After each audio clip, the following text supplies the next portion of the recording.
First paper of this breakout session. We're going to have a presentation from Philip Biondi and Arnold Ibalat from the EANES Research Center. They are research engineers there, and they're going to talk about the two SCAPI and IPv6 networking. So without wasting any more time, I give you this. Thank you. So, hello everybody. I'm Philip Biondi, this is Arnold Ibalat, and we're going to speak about SCAPI and IPv6 networking. So beware, the IPv6 is coming and it is not happy. In fact, the future for tomorrow is a world where everything is connected. This is what we expect, and this world needs IPv6. The problem is IPv6 sometimes looks simple, but in fact it is complex. Many implementation bugs are waiting undercover. And the best practices that we painfully accurate for IPv4 are not there yet for IPv6.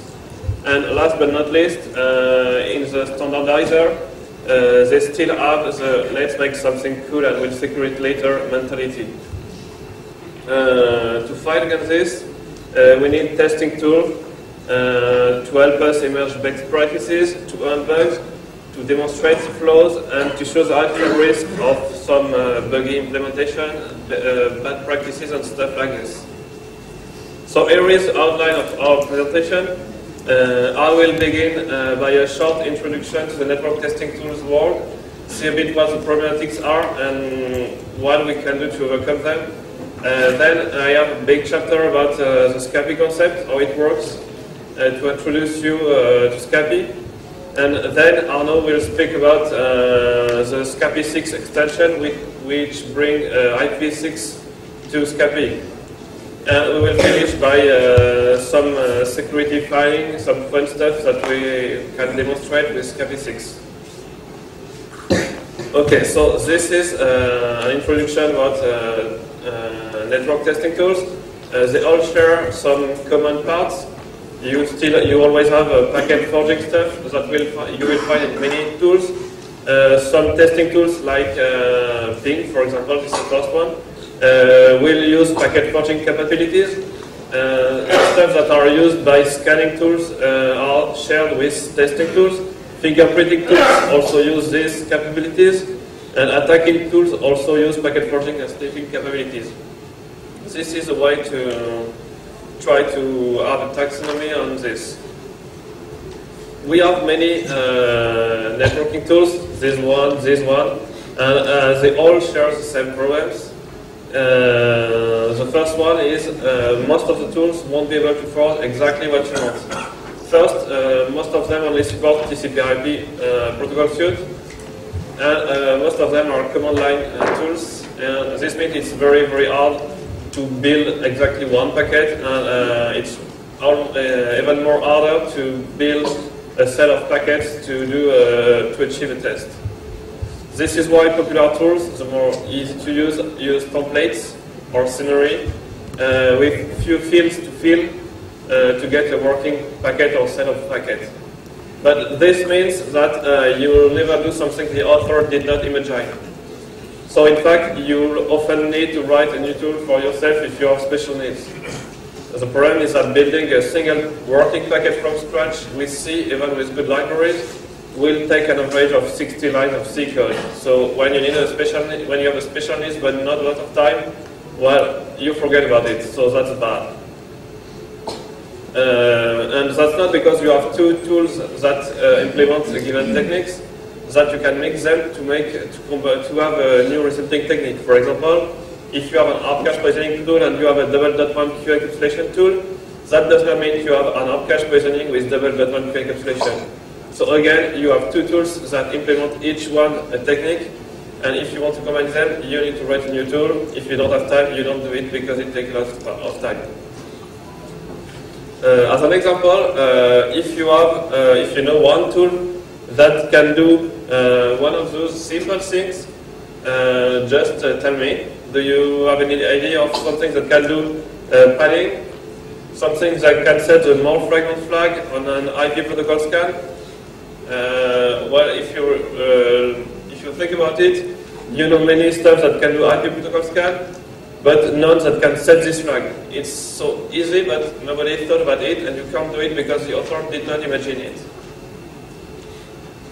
Another big problem in many tools is the problem of decoding or interpreting. Decoding is, for example, saying I received a reset packet from port 80. Interpreting is saying that since you received a reset packet from port 80, this means that the port 80 is closed. And this is interpreting. The problem is machines are good at decoding and can help human beings, but interpreting is not for machines. This is the domain reserved to human beings. But a few tools try to interpret the results to be more user-friendly, and they can't be right. They work only on specific situations. They have a very basic logic and reasoning. They are not artificial intelligence tools, and so they are limited to what the programmer expected to receive. This means that when you have unexpected things, they keep being unnoticed. And as security is about noticing unexpected things, this is not cool. So here is an example of a very well-known scanner. It says that port 79 is filtered and port 113 is closed. So what can we assume? This port is filtered and this is closed. So which one is wrong? Any idea? Well, in fact, both are wrong. This was wrong because, in fact, on this one I received an host unreachable error, which should mean that the firewall wanted the packet to go through it, but there was no host behind it to answer the ARP request, so he sent an host unreachable response.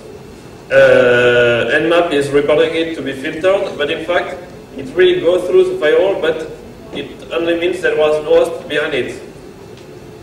And in the second case, it says the port 113 is closed on this machine, but this is not the case. In fact, the port is actually open, but the router before it spoofed a TCP reset.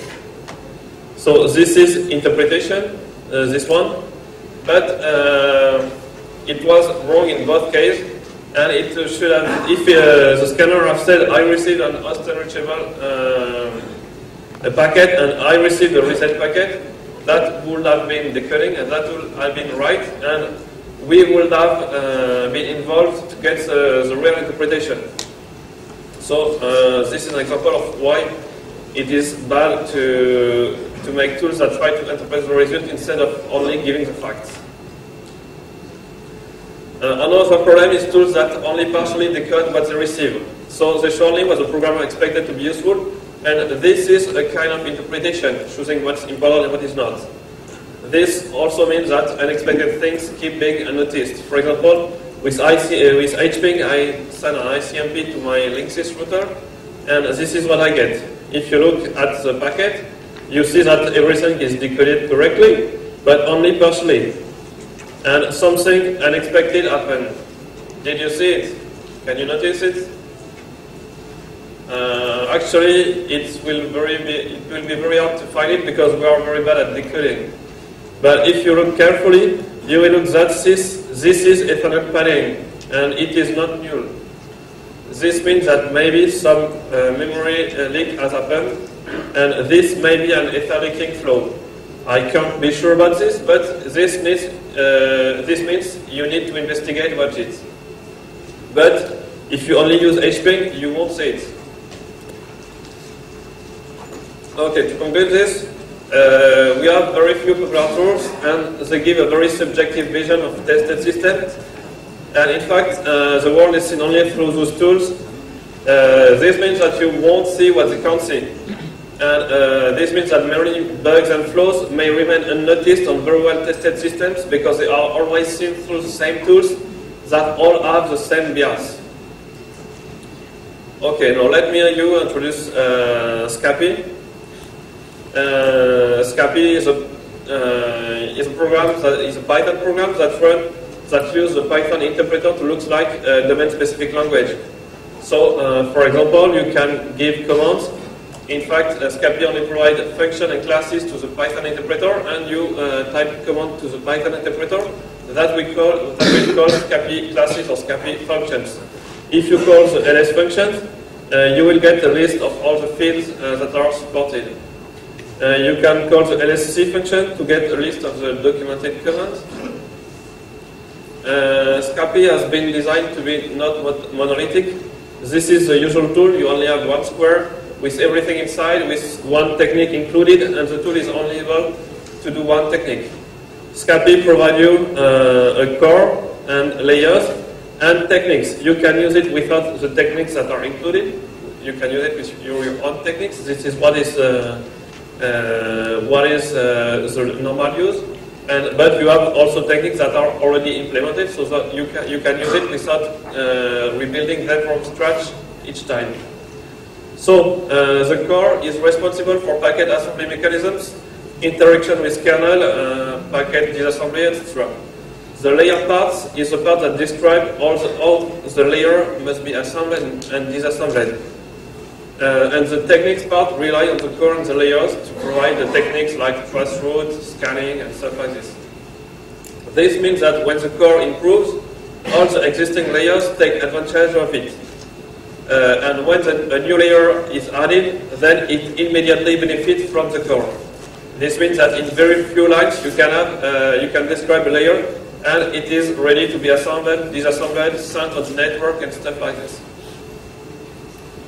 The design of packet is done to be very fast. So each packet is built layer by layer. For example, you will take an Ethernet layer and you will stack it upon an IP layer, etc. And once you have instantiated a layer, you can manipulate it. For example, in this one, I will instantiate an IP layer with a destination to target.com with a special IP ID. And then I put it into a variable named A. Then I can change afterwards the TTL of my IP packet just by setting this attribute to 12, for example. I can instantiate a TCP layer to many destination ports. This is a special case. You can put many values into the same field, so that you create an implicit packet that is worth 5 packets in one. And this is the stacking operation. So we will put in the C variable a TCP IP packet destinated to target.com to 5 different TCP ports.